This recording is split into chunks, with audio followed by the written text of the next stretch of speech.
Hi అండి, veg noodles చేస్తున్నాను. నేను ఎలా తయారు చేస్తానో చూపిస్తానండి. అయితే నేను హెల్తీ వేలో చేస్తున్నాను. మైదా నూడిల్స్ కాకుండా మిల్లెట్ నూడిల్స్ తీసుకున్నాను. ఎలా చేస్తానో చూపిస్తాను. నూడిల్స్ బాయిల్ చేసుకోవడానికి వాటర్ పెట్టుకున్నాను. ఇప్పుడు నూడిల్స్ యాడ్ చేద్దాం.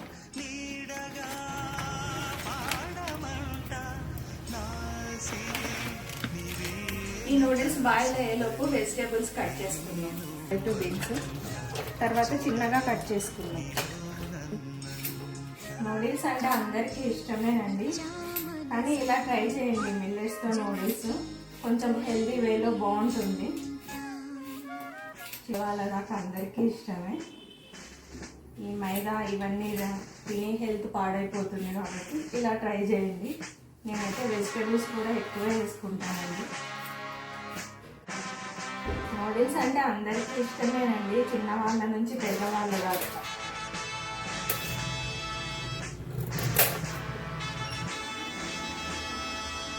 నూడిల్స్ బాయిల్ అయిపోయాయండి. స్టవ్ ఆఫ్ చేసుకొని ఇవి డ్రైన్ చేసుకుందాం.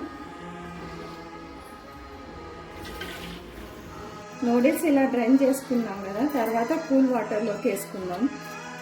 దీనివల్ల నూడిల్స్ స్టిక్ అవ్వవు. 2-3 మినిట్స్ పెట్టేసి మళ్ళీ డ్రైన్ చేసుకుందాం. నెక్స్ట్ స్టవ్ ఆన్ చేసుకొని కడాయి పెట్టుకున్నాండి. వెజిటేబుల్స్ ఫ్రై చేసుకుందాం. కడాయి వేడెక్కింది, ఆయిల్ వేస్తున్నా.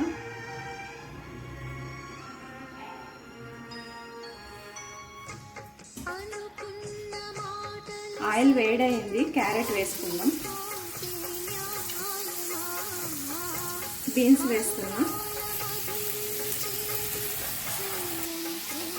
ఈ వెజిటేబుల్స్ ఫ్రై అయ్యేంత వరకు ఇది కుక్ చేసుకున్నాం.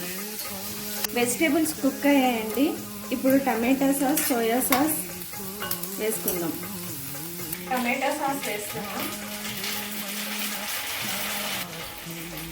కొద్దిగా సోయా సాస్ వేసుకుందాం.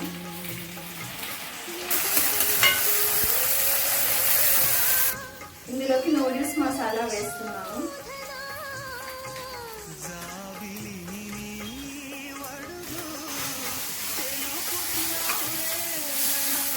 కొద్దిగా కారం వేస్తున్నామండి.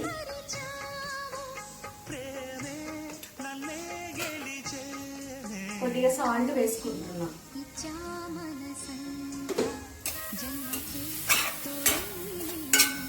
మొత్తం ఇలా డ్రై అయిపోయింది కదా, కొంచెం వాటర్ యాడ్ చేసుకుందాం.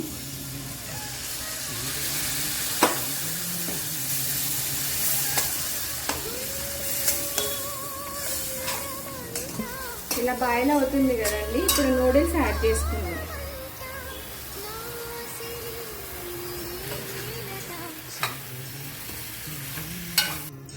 ఇలా మొత్తం మిక్స్ చేసుకోవాలండి. ఒక 5 మినిట్స్ పెట్టేసేసుకొని బంద్ చేద్దాం. Healthy and tasty noodles ready అండి. స్టవ్ ఆఫ్ చేద్దాం. ప్లేట్లోకి సర్వ్ చేసుకుందాం. టేస్ట్ చూస్తాను ఎలా ఉన్నాయో. మీరు కూడా ఇలా ఒకసారి మిల్లెట్స్తో ట్రై చేయండి. చాలా టేస్ట్ బాగుంటుంది, హెల్దీ కూడా. టేస్ట్ చూసి చెప్తాను. సూపర్గా ఉంది.